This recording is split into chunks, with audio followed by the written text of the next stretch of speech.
Welcome to this cozy corner of the internet. This is your cozy little friend slash booktuber here with the number of books that she's read or is reading in the month of December. I hope you find some valuable information or insight, and I hope that this video kind of helps you pick up a book, a cozy one, hopefully, at that, for the month of December.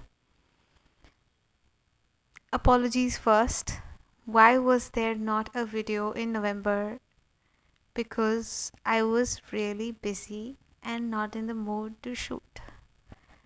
Um, really sorry because we're still at this place, at this juncture where I kind of treat YouTube as a hobby and not something that I intend to do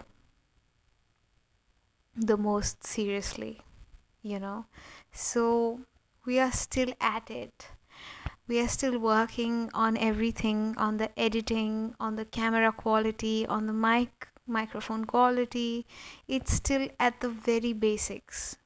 That's where I see my YouTube channel in comparison to the channels that I hope to be like one day, and maybe even better. But for now, we work with what we have. And so, without any further ado, this is my December wrap up, book wrap up. Grab a cozy drink because for the next 7 to 8 minutes, this friend of yours will be rambling. Let's get started. The first book that I'm going to show you is the book that I finished most recently. It's called Birthday Stories by Haruki Murakami. This is an anthology of birthday short stories. These are not necessarily or factually written by Murakami. These are written by several authors, but this is an anthology of short stories which is selected, read, and exclusively picked up by Murakami because he really found this to be interesting. When I read them for the first time, I can actually, so the only common ground between all of these short stories is that they're related to somebody's birthday. They are by several authors, and one of them is actually by Claire Keegan, who wrote what was the book that she wrote? Gosh, I'm forgetting.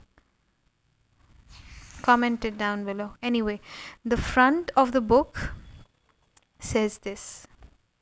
It's by Paul Simon. It says, "Have a good time.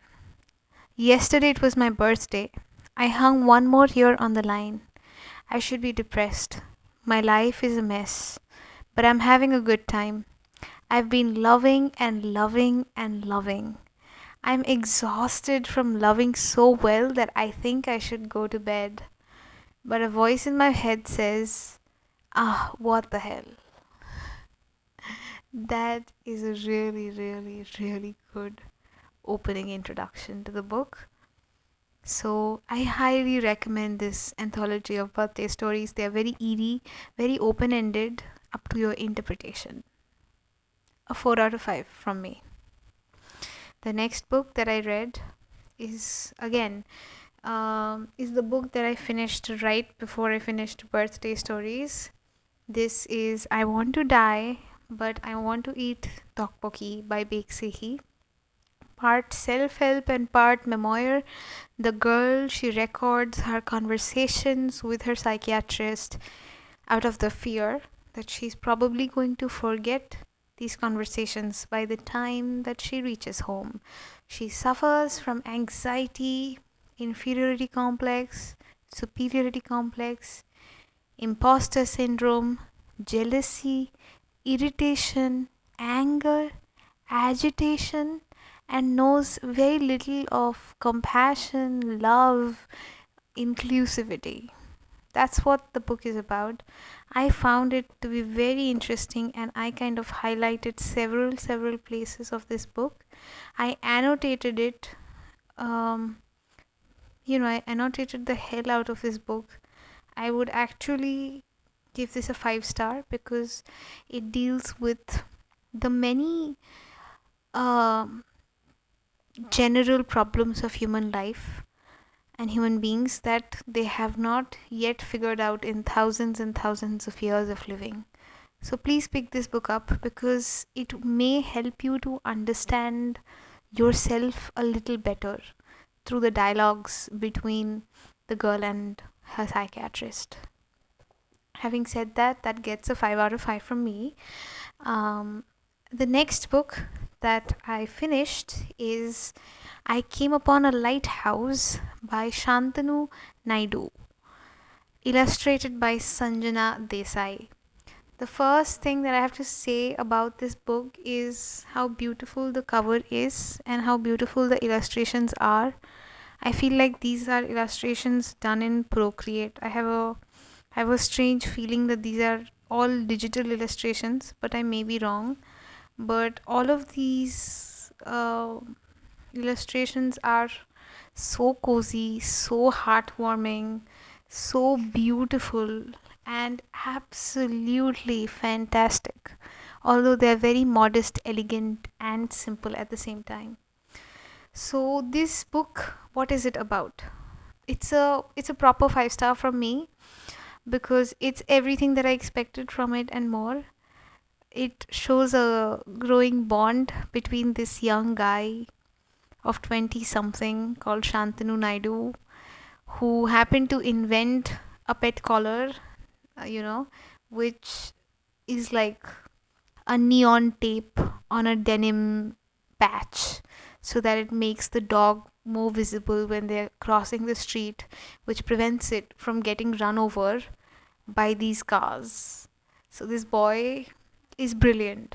And Ratan Tata, who happens to be a gentleman, he had actually wanted to fund this startup, appreciated Shantanu very much and his team very much for actually working on this innovative project. And slowly, the book actually takes us through how a very simple bond, a formal bond between this boy and Ratan Tata grows into something of a friend, philosopher, and guide kind of a bond between the two. It shows us the soft, the more vulnerable side of Ratan Tata, is what I feel. I love this book. I love how this book shows the humility, the beauty, the softness, the openness, the vulnerability of Ratan Tata. I also happen to love Shantanu's days in Boston. I love his days in Cornell. Um, I love the little incidents that he shares. I resonate with his love for dogs, for animals, for all beings. I love it. So please, please, please pick up this book at least once in your lifetime. If you have to read any of these books, uh, I would say please go for this one. It's called I Came Upon a Lighthouse by Shantanu Naidu. The next book, which is also the last book that I'm in between in the month of December, this is the only book I picked up. It's called The Wind Up Bird Chronicle by Haruki Murakami. So, this is about a husband and a wife and their strange and distant relationship. And his name is Toru Okada. His cat has kind of disappeared, so he's in search of the cat. He's also unemployed, and he gets these increasingly explicit calls from an unknown girl, over telephone. The telephone that we used to have in 2010s and 11s and 13s, all those kinds of things. It's a really interesting book. If you have read Kafka on the Shore by Haruki Murakami, where there is mackerels, which is a kind of fish falling from the sky, literally not metaphorically, literally raining from the sky. There's a cat who can speak, and there's an elderly gentleman who can understand the cats. If you have read and if you are familiar with the absolute absurdity and bizarreness of that particular plot, I would highly recommend you to go for this one, because it's the same amount of bizarre. I am only 150 pages into this book, but there's every element of life from sex to spirituality covered in this book, touched upon by Murakami. He's definitely not an expert by any means, but I like his openness in writing. I like his meditativeness in writing, his calmness in writing. I like his discussion of life as an open ended thing and not something that relies solely upon a single factor like money or cruelty or power or this and that, but something that relies on things like love and compassion and little things in today. I love the book. I love Murakami's writing. So if you get a chance, please pick up Murakami. Murakami happens to be uh, my favorite author of all times. I think followed by a close second called Ruskin Bond, followed by a close third called Andre Asiman, and who knows, shortly I'll be reading Gabriel Garcia Marquez and Toni Morrison, and hopefully I find something great there. One thing that I love about Murakami is that he really doesn't elaborate on prejudices that we often face as human beings in our day to day life, but he touches upon them indirectly because it's seeped into every layer of conditioning that the society has developed, you know. He touches upon those things so intelligently and so subtly that you have to really have an eye for it. And at the same time, he never forgets to touch upon elements of magical realism which make the entire novel so alive and so beautiful and so weird and bizarre. I just love it. It's like adult fantasy, but make it real. Make it real, make it as absurd and bizarre as possible. I love it. And it's usually, Murakami's settings are usually very simple.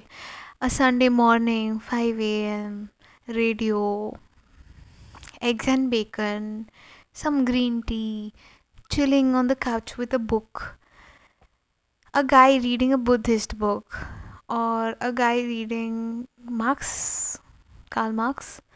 But then there's something, there's a scratch in his head, something that's irritating him, and that becomes a huge issue. So Murakami's writings are very mundane in that way, and at the same time it's so beautiful. I will not blabber anymore. If you liked the video, don't forget to give it a like. Don't forget to comment about which book are you currently reading, and see you in the next video. Don't forget to subscribe and take care of yourself. Bye. I love you.